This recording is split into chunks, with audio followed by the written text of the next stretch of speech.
केंद्रीय मंत्री बनने के बाद पहली बार बीजेपी मुख्यालय पहुंचे पार्टी अध्यक्ष जेपी नड्डा। बीजेपी के राष्ट्रीय महासचिवों और पदाधिकारियों ने किया स्वागत। गृह मंत्रालय का पदभार संभालने से पहले नेशनल पुलिस मेमोरियल पहुंचे अमित शाह। ड्यूटी के दौरान जान गंवाने वाले पुलिसकर्मियों को दी श्रद्धांजलि।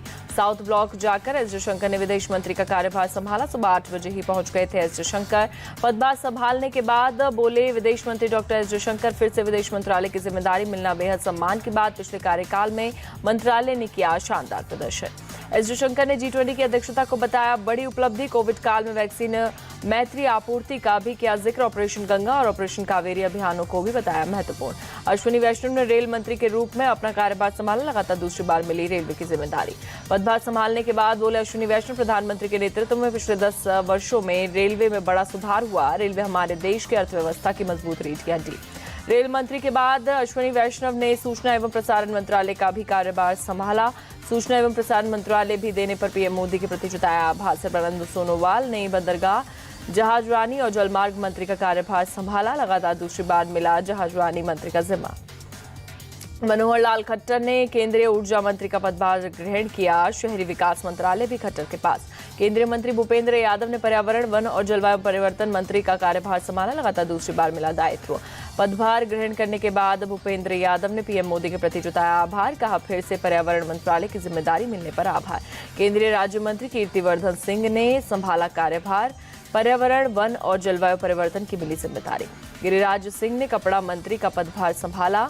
मंत्रालय की राज्य मंत्री पवित्रा मार्गरेटा ने संभाला पदभार। पूर्व कपड़ा मंत्री पीयूष गोयल भी रहे मौजूद। टेक्सटाइल मंत्री का पदभार ग्रहण करने के बाद बोले गिरिराज सिंह, टेक्सटाइल ऐसा सेक्टर है जहां सबसे ज्यादा नौकरी आती है। आने वालों दिनों में देश की आकांक्षाओं को पूरा करेंगे।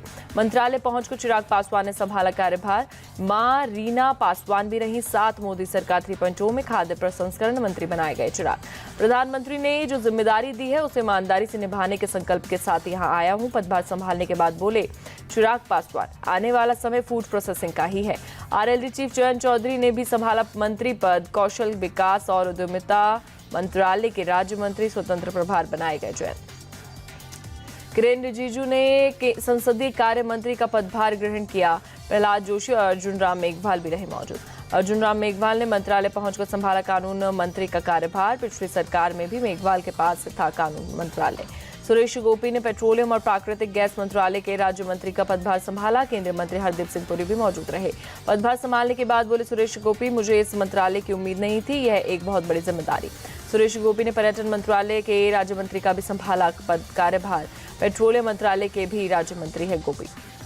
रक्षा राज्य मंत्री संजय सेठ ने मंत्रालय पहुंचकर संभाला कार्यभार। पहली बार केंद्र सरकार में मंत्री बने हैं रांची के सांसद संजय सेठ। केंद्रीय मंत्री एल मुरुगन ने संभाला पदभार। सूचना एवं प्रसारण मंत्रालय में राज्य मंत्री बनाए गए मुरुगन। दिल्ली, दूसरी बार मुझे इस मंत्रालय में काम करने का मौका देने के लिए प्रधानमंत्री मोदी का आभार। सूचना प्रसारण मंत्रालय में राज्य मंत्री का पदभार संभालने के बाद बोले एल मुरुगन। केंद्रीय मंत्री गजेंद्र सिंह शेखावत ने संभाला कार्यभार। इस बार संस्कृति और पर्यटन मंत्री बनाए गए शेखावत। राज्य मंत्री स्वतंत्र प्रभार डॉक्टर जितेंद्र सिंह ने संभाला कार्यभार। प्रधानमंत्री कार्यालय में कार्मिक लोक शिकायत और पेंशन मंत्रालय का जिम्मा सौंपा। दिल्ली से भुवनेश्वर पहुंचे केंद्रीय मंत्री धर्मेंद्र प्रधान। फिर से शिक्षा मंत्रालय का मिला जिम्मा। 18वीं लोकसभा का पहला सत्र 18 या 19 जून से हो सकता है शुरू। नवनिर्वाचित सांसद लेंगे शपथ।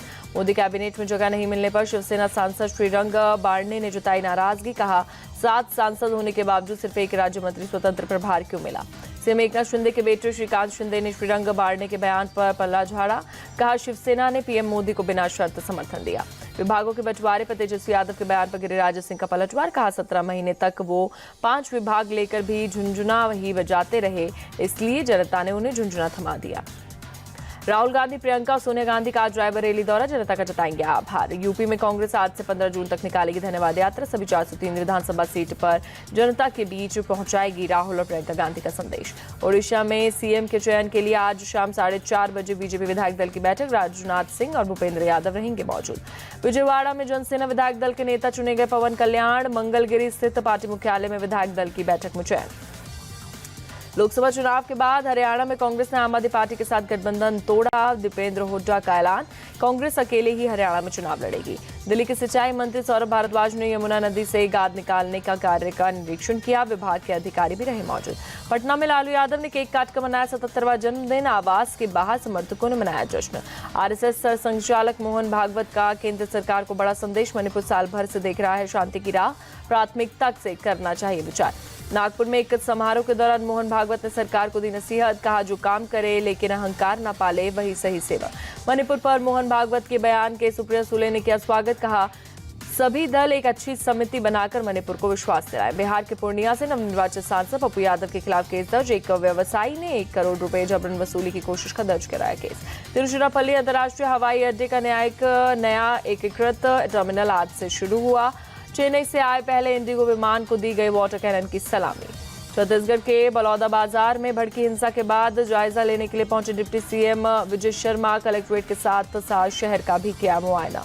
बेंगलुरु में हिरासत में लिए गए अभिनेता दर्शन थुगु दीपा हत्या के मामले में पूछताछ के लिए हिरासत में लिया गया।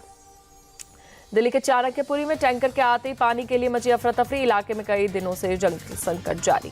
मुरादाबाद में मस्जिद के इमाम की हत्या, सुबह 4 बजे हमलावरों ने कॉल करके बुलाया, घर के बाहर सीने में मारी गई गोली। मध्य प्रदेश के धार में एक पाइप निर्माण कंपनी में लग गया, काफी ऊंचाई तक दिखाई दी आग की लपटें।